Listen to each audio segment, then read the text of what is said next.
What about second breakfast? Time for second breakfast. What's up, everybody? I am Monster from Breakdowns for Breakfast. And on this episode, we're going to go back to episode 2 of Breakdowns for Breakfast when we discussed the Pulse Ultra album, Headspace. Now, in retrospect, I should have argued with Danger a little bit more on this one because this is a great album. If you like alternative metal, if you like new metal, this is a cool album. But if you want to hear our discussion on that, there's an episode on it. But, you know, like I did for the Finch second breakfast, I got some cool stuff that I didn't mention on the show that I thought might be entertaining and interesting to some of our listeners. So I don't know that we said this or not, but Pulse Ultra is a Canadian band, and their album Headspace came out July 16th, 2002. Now, what's interesting is they were signed to Atlantic Records. Now, we've talked about this on previous episodes. When a genre is popular, big record labels will go out of their way to sign bands that they think fit into that umbrella. Pulse Ultra is a little bit weird, but they were more or less new metal. They kind of got picked, like, the way they broke is one of the guys from Taproot happened to hear them and really liked it, and they were signed to Atlantic Records at the time, so they passed on, you know, the demo or whatever, and that's how they got signed.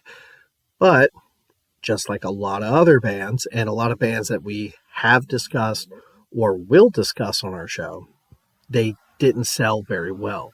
So they only did the one album.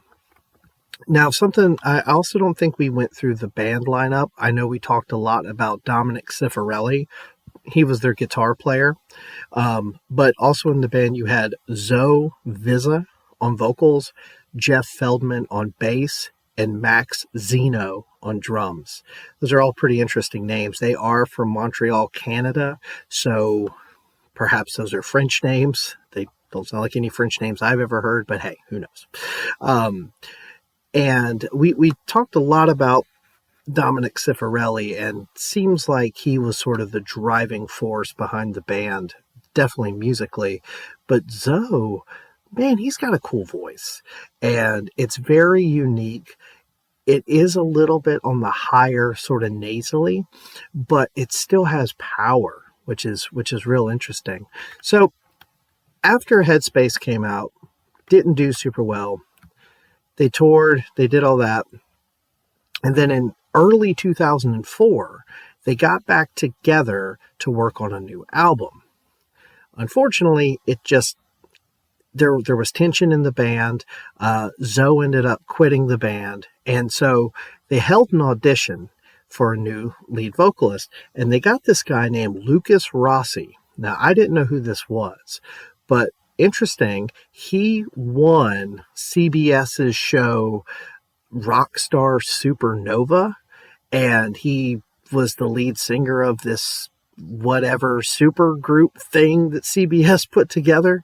But from what I understand, the audition didn't go anywhere, and the band fizzled out shortly thereafter. Now, we mentioned Dominic Cifarelli's other projects, and since recording that episode, I've gone back and listened to the Chronicles of Israfel. I'm not sure how to pronounce it. It's pretty good. It's not my thing necessarily, but it is probably worth checking out. I think Dominic Cifarelli is an incredible guitar player, and it's really cool to hear him do some other stuff. Unfortunately, there's not a whole lot of like really cool stories or anything about Pulse Ultra from this time, but a couple things I did want to throw out there. They played the OzzFest from 2002 when Headspace, their album, came out. And I just wanted to read the lineup for OzzFest 2002 because this reads like a monster fantasy dream.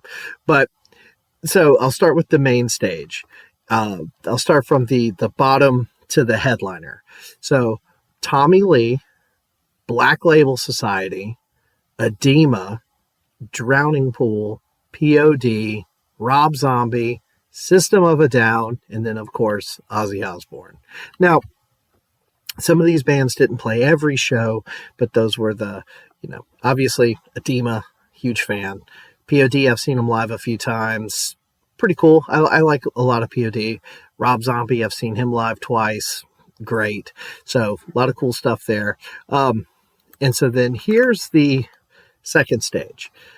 You had Seether, Mushroomhead, Chevelle, Neurotica, Apex Theory, Lost Prophets, OTEP, Switched, The Used, Glassjaw, Andrew WK, Il Nino, Pulse Ultra, Third Strike, Flaw, Soil, Meshuggah, Hatebreed, and Down.